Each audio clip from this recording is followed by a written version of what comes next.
Наш фильм начинается ночью в школьном кампусе и кажется, что вокруг никого. Когда наступает день, Джейн идет в школу. Другие студенты кладут свои вещи в шкафчики и готовятся к предстоящему дню.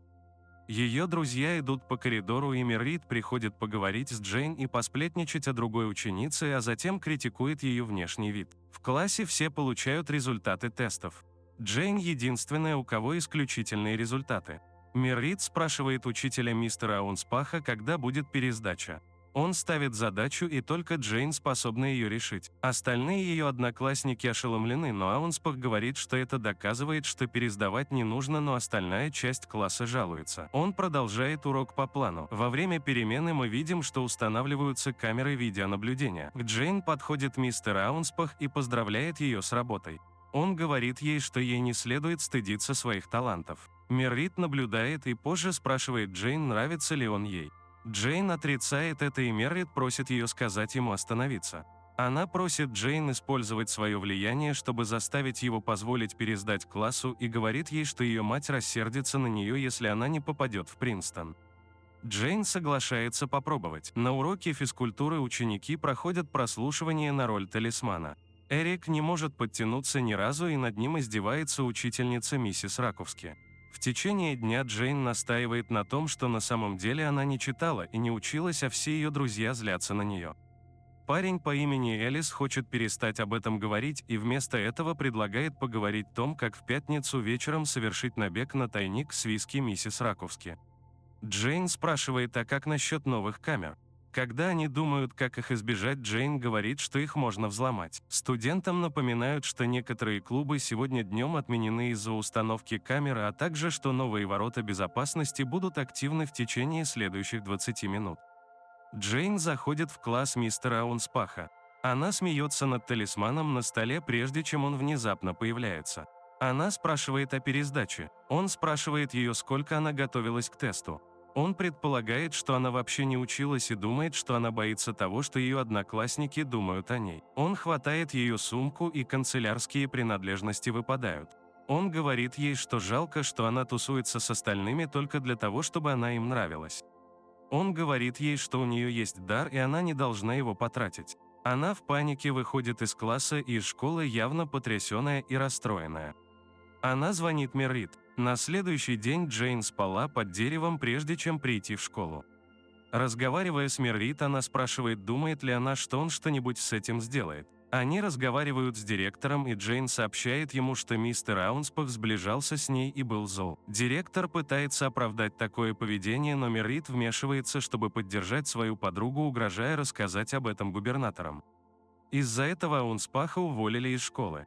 Во время женского футбольного матча есть реклама закаленного стекла, которое талисман наковальни Эл пытается сломать. Оно выдерживает удар молотком, и Эрик издевается над Броуди, парнем в костюме талисмана.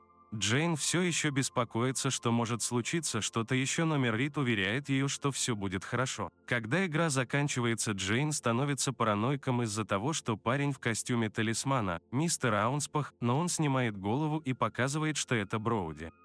Затем он спорит с Надей, которую толкает на землю. Эрик бросается вперед, чтобы помочь, но получает удар по лицу. Той ночью друзья врываются в здание школы. Они заходят в офис миссис Раковски и ищут ее виски, а Джейн идет в офис службы безопасности, чтобы взломать систему камер. Заглядывая под стол, она не замечает темную фигуру в коридоре. Она выключает камеры. Эрик находит дневник Раковски и читает его, обнаруживая, что она их действительно ненавидит. Внезапно Надя пугает их всех, выключая свет. Свет снова включается, когда Элис удается открыть шкафчик и найти бутылку виски и пластиковые стаканчики. Они сопровождаются запиской «Один для меня, один для тебя, с любовью, Броуди», подразумевая, что Броуди подкупил Раковски на должность талисмана. Джейн присоединяется к ним, и они все играют в пинг-понг, напиваются и танцуют. Пьяный разговор доходит до того, что они говорят о самой низкой цене, которую они могли бы предложить.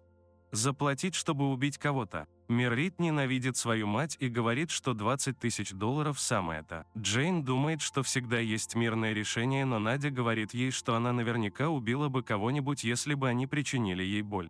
Джейн говорит, что она бы этого не сделала, поскольку ей не хотелось бы чувствовать вину. Надя спрашивает, в чем она должна чувствовать себя виноватой, и думает, что таит в себе тайну. Некоторые из них идут купаться, и Джейн спрашивает Меррит, почему она не помешала Наде допрашивать ее. Меррит говорит, что она уже решила за нее одну проблему, и Джейн говорит ей, что это звучит так, как будто она ее мать. Меррит сообщает Элис, что Аунспах напал на Джейн, и его уволили, поэтому у них будет всю неделю другой учитель. Он обвиняет ее в том, что она ужасный друг, и она уходит. Надя и Эрик в бассейне, но когда она собирается его поцеловать, его тошнит. Он идет в раздевалку, но ему снова становится плохо. Кто-то приближается в костюме наковальни Элла и убивает его. Позже Надя идет проверить его и находит его тело на полу, от чего она кричит. Джейн замечает, что ее браслет на щиколотке отсутствует, и хочет зайти в бассейн. Меррит хочет уйти сейчас, прежде чем у нее возникнут проблемы с матерью. Элис говорит Джейн, что Меррит рассказала ему, что произошло, и ему жаль, что это произошло с ней. Меррит идет искать Надю и обнаруживает, что она плачет в холле. Остальные присоединяются к ней, и Элис находит тело Эрика. Элис говорит, что им следует уйти, но Надя в истерике и отказывается уходить без Эрика. Джейн пытается включить пожарную сигнализацию, но это не срабатывает. Они все пытаются уйти, но дверь заперта. Надя уверена, что это все план Броуди, и пытается разбить окно, но закаленное стекло выдерживает ее удары. Нет Wi-Fi и сигнала, но Элис предлагает подняться наверх через вентиляционные отверстия.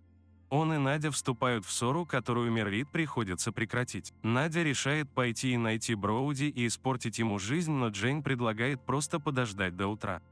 Она также говорит им, что выключила камеры на 12 часов.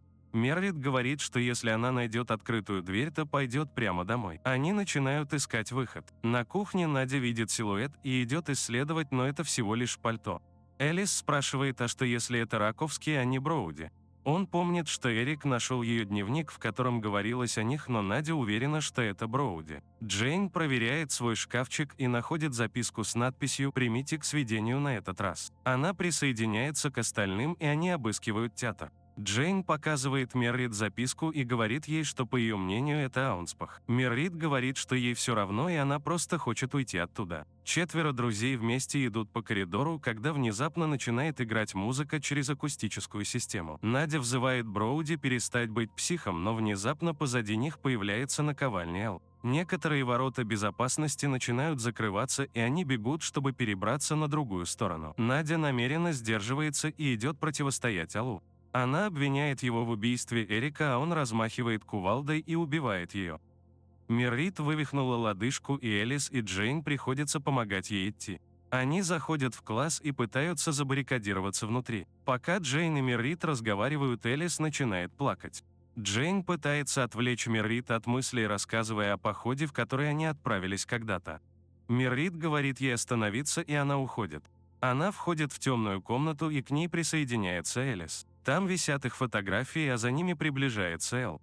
Когда он тянется для поцелуя, Эл бьет его по голове и убивает. Эл называет ее имя, и она наносит ему удар отверткой. Она бежит обратно к Меррит и расчищает баррикаду, чтобы они могли сбежать. Их преследует Эл. Они добираются до библиотеки, где Меррит спрашивает, что случилось с Элис. Меррит говорит ей, что это она сама виновата в том, что вела себя так беспомощно с Аунспахом. Она говорит, что Джейн это нравилось, пока он не зашел слишком далеко. Она обвиняет Джейн в краже Элиса, единственного парня, который ей когда-либо нравился, хотя она защищала ее и заступалась за нее. Ее мама всегда спрашивает, почему Меррит не может быть больше похожа на Джейн. Меррит говорит ей, что в Джейн нет ничего такого, она просто маленькая и жалкая. Джейн толкает ее, и Меррит падает с балкона и приземляется на стол внизу. Джейн возвращается в коридор и возвращается в комнату мистера Аунспаха. Он сидит за столом, и она спрашивает его, чего он хочет. Он говорит ей, что, по его мнению, их последнего разговора было достаточно, но ей нужно что-то большее, и он ей это дал. Он спрашивает, что она чувствовала, когда толкнула Меррит. Была ли она способна на это раньше? Все ее друзья сдерживали ее, и она пережила их всех, и теперь она свободна от них, потому что она особенная. Он подходит к своему столу и достает карандаш, который она уронила. Он говорит ей, что вернет его ей, если она поблагодарит его за то, что он научил ее, как стать женщиной. Она подходит к нему и берет карандаш. Она говорит ему, что поняла, что она не жалкая, и нападает на него с карандашом. Она пытается забрать у него ключи, но он ранит ее карандашом в ногу. Она убегает и достигает входной двери. Она пробует ключи и, наконец, находит нужный и убегает за дверь. Ее телефон снаружи ловит сигнал, и она пытается позвонить, но Аунспах ловит ее и разбивает телефон. Ей снова удается сбежать, и он преследует ее.